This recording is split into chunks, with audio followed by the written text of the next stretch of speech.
మండపేట నియోజకవర్గాన్ని రాజమహేంద్రవరం కేంద్రంగా ఉన్న తూర్పు గోదావరి జిల్లాలో విలీనం చేశారు. ఎమ్మెల్యే వేగుళ్ల జోగేశ్వరరావు సంకల్పంతో ప్రజల ఆకాంక్ష నెరవేరిందని డిప్యూటీ స్పీకర్ కనుమూరి రఘురామకృష్ణంరాజు అన్నారు. మండపేట నియోజకవర్గ జేఏసీ చైర్మన్ ప్రభాకర్ రావు ఆధ్వర్యంలో పౌర సన్మానం నిర్వహించారు. ఈ కార్యక్రమానికి విశిష్ట అతిథులుగా డిప్యూటీ స్పీకర్ రఘురామకృష్ణంరాజు, టూరిజం శాఖ మంత్రి కందుల దుర్గేష్ పాల్గొన్నారు. మండపేట విలీనానికి సీఎం చంద్రబాబు తొలి నుండి సానుకూలంగా ఉన్నారని రఘురామ అన్నారు.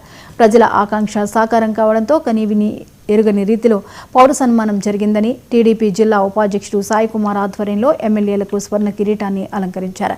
ఈ కార్యక్రమంలో అనపర్తి ఎమ్మెల్యే నల్లిమిల్లి వీర్రెడ్డి, టీడీపీ అధ్యక్షులు Guttula Sai, MLC Somu Veerraju, SC commission chairman KS Jawahar, రాష్ట్ర నీటి సరఫరా అభివృద్ధి సంస్థ చైర్మన్ వేగుళ్ల లీలాకృష్ణ, మాజీ ఎమ్మెల్సీ వివిని చౌదరి, పారిశ్రామికవేత్త ఎస్ఎస్ చౌదరి పాల్గొన్నారు.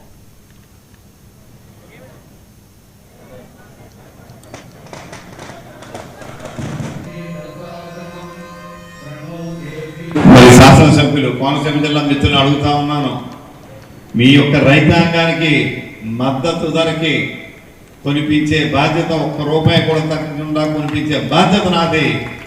నేను కూడా ఒక రైస్ మిల్లర్గా ఈ మాట ఇస్తా ఉన్నాను.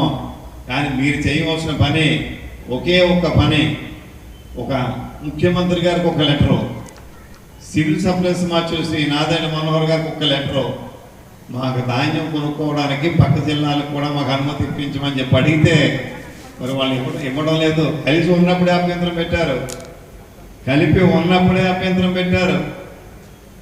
ధాన్యం కొనడానికి లేకుండా మళ్ళీ పైకి వెళ్ళి నాదెళ్ళ మనోహర్ గారి చుట్టూ తిరిగి వానితో మాట్లాడి చుట్టూ తిరిగి తప్పవుతుంది, ఆయనతో మాట్లాడి ఆ ఆటను మళ్ళీ రద్దు చేయించేవాళ్ళం.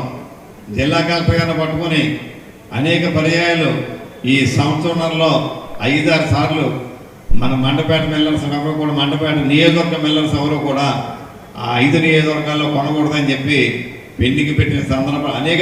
కోనసీమలో 2-3 కార్యక్రమాలు చూసుకొని వచ్చాను.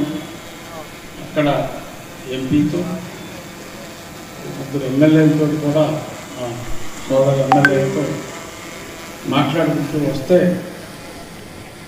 వాళ్ళందరూ చెప్పింది మేమందరం కూడా అబ్జెక్ట్ చేసాం. ఉండాలి, రాజమహేంద్రవరం ఈస్ట్ గోదావరి పెద్ద అవుతుంది, మాదేమో చిన్నదైపోతుంది, కలిసే ఉండాలి అని చెప్పి మేమందరం అరిసి గీపెట్టినప్పటికీ కూడా జోగేశ్వరరావు మాట ప్రకారమే అంతా జరిగింది అని చెప్పి వాళ్ళ పచ్చి నిజం చెప్పారు. నిజంగా హ్యాట్స్ ఆఫ్ జోగేశ్వరరావుకి. ఈ ఆహ్వాన కమిటీ సుమారు కొద్ది రోజుల క్రితం మా ఊరికి వచ్చి నన్ను ఈ కార్యక్రమంలో హాజరవ్వాలి అంటే తప్పకుండా నేను ఎంతో అభిమానించే వ్యక్తి ఎమ్మెల్యే జోగేశ్వరరావు గారు. ఎందుకంటే 2 సార్లు నెగటివ్ అంటే అది మామూలు విషయం కాదు. అది జోగేశ్వరరావు గారు వరుసగా ఆ ఎదురుగాల్లో మరి 2 సార్లు ఆయన